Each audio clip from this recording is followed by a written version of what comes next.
जय हिंद भाई सभी को। उम्मीद करता हूँ सब अच्छे होंगे। तो दोस्तों इस वीडियो में हम बात करेंगे स्लॉट सेलेक्ट करने को लेकर। कल जब नोटिस आया था उस टाइम पे मैंने आपको अपडेट दे दी थी। उसके बाद बहुत सारे मैसेज आ रहे थे कि भाई कब हम स्लॉट को सेलेक्ट करें, किस में फ़ायदा रहेगा, स्लॉट को सेलेक्ट कैसे कर सकते हैं। तो सारी चीज़ें डिस्कस करेंगे। वीडियो के साथ एंड तक बने रहना। अगर आपको वीडियो अच्छी लगे चैनल सब्सक्राइब करके बेल आइकन प्रेस कर लेना।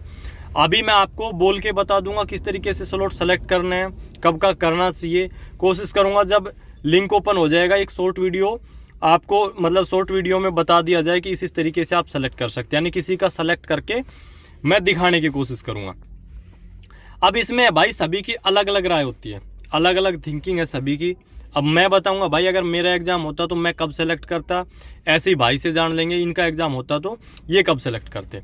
और कोशिश करूंगा कम से कम समय में 7-8 मिनट में ही आपको सारी चीज़ें क्लियर कर दी जाए, क्योंकि इस टाइम पे वही है कि बहुत ज्ञान देने वाले लोग मिलेंगे।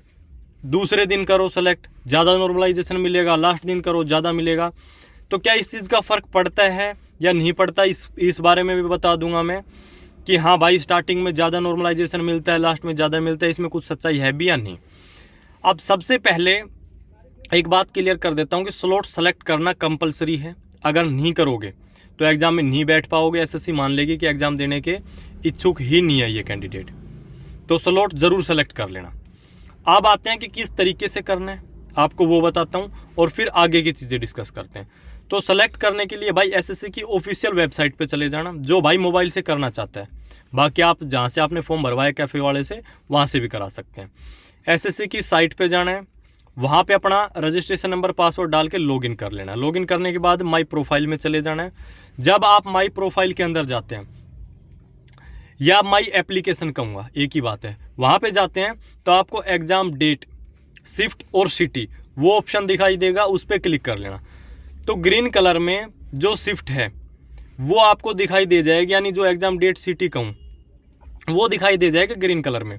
उसमें से जो आपको बेस्ट लगे वो सेलेक्ट कर लेना। जैसे आप सेलेक्ट करेंगे, क्लिक करेंगे, वो हाईलाइट हो जाएगा।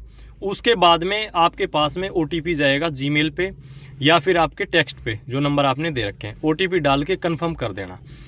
अगर जो आपने सेलेक्ट किया वहाँ पे सीट अवेलेबल नहीं है तो नॉट अवेलेबल लिखा जाएगा और रेड कलर में आपको दिखाई दे जाएगा। तो अगेन वापस जाके दूसरी डेट में दूसरी कोई शिफ्ट को सेलेक्ट करके और सबमिट कर देना। ये सिंपल सा इसका प्रोसेस रहेगा। ये आप देख लेना भाई अगर आपको खुद से करना है या कैफ़े वाले से कराना है। अब आते हैं भाई कि अगर मेरा एग्ज़ाम होता मैं कब सेलेक्ट करता, ऐसे फिर भाई से जान लेंगे। सबसे पहले मैं ये बताऊं मेरा एग्ज़ाम होता तो मैं कब सेलेक्ट करता। उससे पहले एक बहुत इंपॉर्टेंट चीज़ बता देता हूं। जो लोग ये कह रहे हैं कि स्टार्टिंग से या लास्ट में सेलेक्ट करने से नॉर्मलाइजेशन पे आपको ज़्यादा नंबर मिलेंगे, बिल्कुल गलत है ये भाई। नॉर्मलाइजेशन का एवरेज स्कोर देखा जाएगा आपकी शिफ्ट का।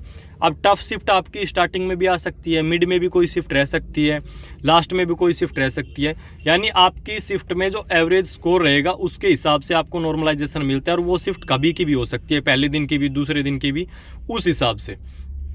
तो इन चीज़ों में पढ़ना नहीं है कि किसी की बातों में आकर कि हाँ भाई मैं तो लास्ट दिन लास्ट शिफ्ट में जाऊँगा, नॉर्मलाइजेशन ज़्यादा मिल जाएगा, कोई मायने नहीं रखता भाई ये चीज़ें। अब आते हैं कि भाई मैं कब सेलेक्ट करता। तो दोस्तों मैं जाता भाई 5-7 दिन बाद, जैसे एग्जाम आपका स्टार्ट हो रहा है तो उसके 5-7 दिन के बाद।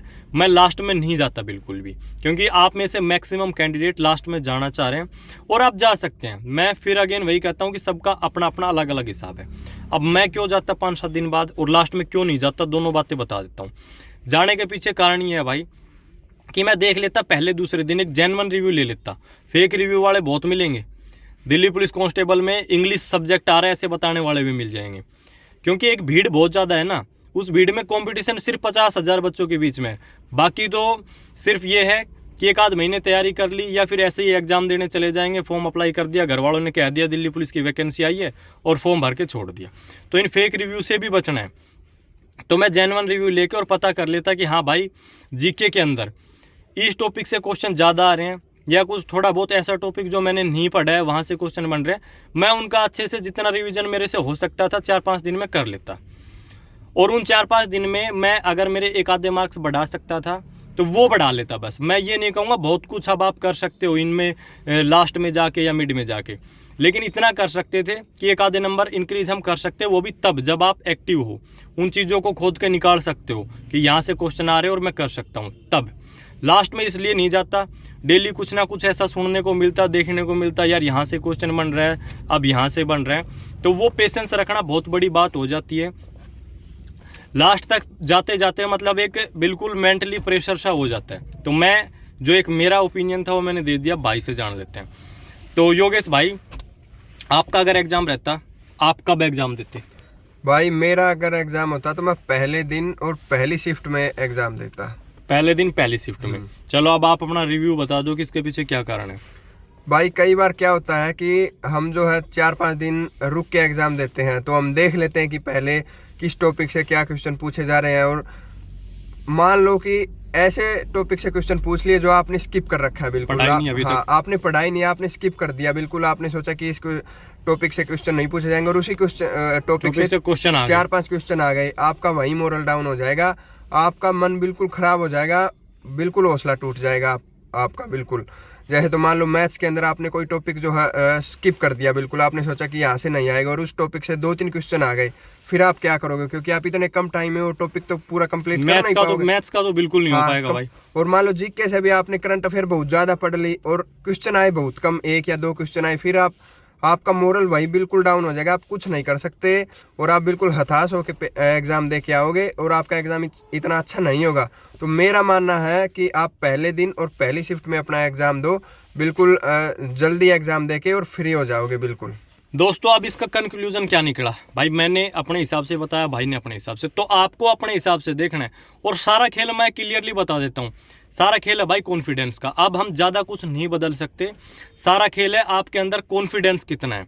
जिसके अंदर कॉन्फिडेंस है उसका एग्जाम चाहे स्टार्टिंग में रहे, चाहे मिड में रहे, चाहे लास्ट में रहे, बस सब अपने हिसाब से टेंशन फ्री होकर स्लॉट को सेलेक्ट कर लेना।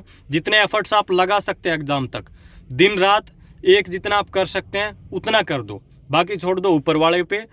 बेस्ट होगा, जो कुछ भी होगा आपके लिए अच्छा ही रहेगा। तो इस वीडियो को इतना रखते हैं, धन्यवाद।